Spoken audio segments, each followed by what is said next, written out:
بسم الله الرحمن الرحيم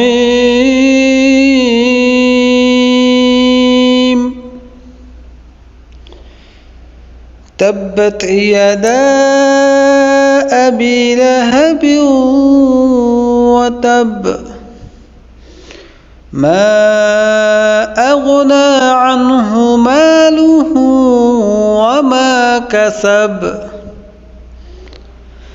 سيصلى نارا ذات لهب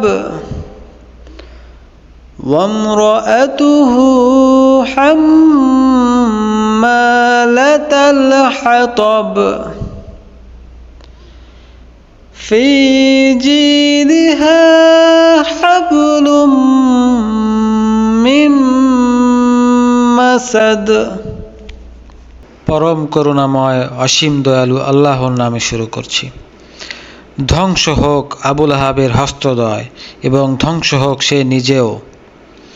কোনো কাজে আসেনি তার ধন সম্পদ ও যা সে উপার্জন করেছে।